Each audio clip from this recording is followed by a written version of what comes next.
चलिए अब बात करते हैं सीरियल तू ही रे दिल में की। यहाँ पे all is well for the time being, क्योंकि वृंदा और स्वाति जो है अब इन दोनों के बीच का जो थोड़ा सा खटास थी इनके रिलेशनशिप में आई थी, अब वो ठीक हो गई है और दोनों मिलकर खूब झूम कर नाच रही हैं, अनअवेयर ऑफ द फैक्ट कि भैया इन दोनों का लव इंटरेस्ट सेम है।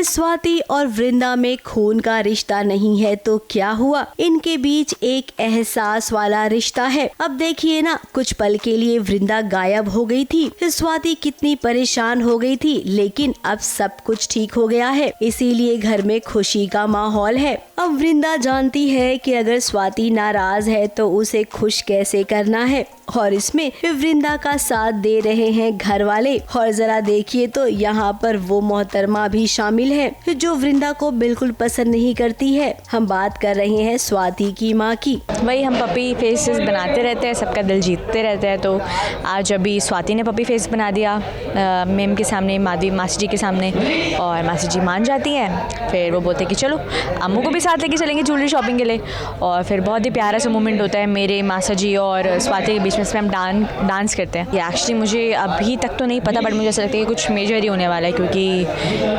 आज प्रियांशी मुझे लगता है कि माधवी इतनी जल्दी अम्मू को माफ करेगी। खैर अब घर में शादी होने वाली है तो थोड़ा खुशी का माहौल बनता ही है, वरना तो हमारी स्वाति परेशान हो गई थी जब वृंदा घर छोड़कर चली गई थी। वृंदा को घर वापस लाने के लिए स्वाति ने नाटक किया। अब स्वाति ये जानना चाहती है कि आखिर वृंदा घर छोड़कर क्यों गई, किसके कहने पर गई। मैं मुड़ के देखती हूँ स्वाति दी थी एकदम ठीक है। मैं चोट वोट ढूंढने की कोशिश करती हूँ और कहीं पे भी चोट नहीं होता है। फिर हमारे कॉन्फ्रंटेशन होता है, जो आपको एपिसोड में देखने के लिए मिलेगा, बहुत इमोशनल सा। फिर स्वाति बोलते पहले तो मैं मजाक करी थी, अब तो मैं सच में करके दिखाती हूँ। नहीं बताओगी ना तुम, सच नहीं बताओगी ना तुम। वो मुझसे जानना चाह रही थी कि जैसे मैं बिहेव करी थी स्वाति के साथ, वो मुझे किसने करने के लिए बोला था। तो फिर लास्ट मेरे पास कोई चारा रहता नहीं है, मैं बता देती हूँ कि मेम ने करने के लिए बोला था। अब जब स्वाति को पता चला कि खुद उसकी माँ नहीं चाहती है कि वृंदा इस घर में रहे, तो ऐसे में इस स्वाति के लिए अभी ना ये समझना मुश्किल हो जाएगा कि वो किसका साथ दे। बार बार स्वाति की माँ वृंदा को गलत साबित करती है। अभी तो वृंदा को ढूंढ लिया स्वाति ने, लेकिन अगर वृंदा सच में बहुत दूर चली गई तो क्या स्वाति खुद को माफ कर पाएगी।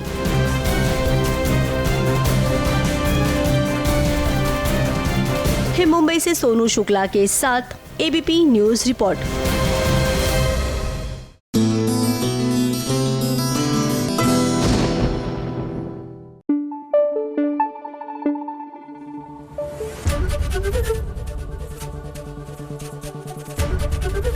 एबीपी न्यूज आपको रखे आगे।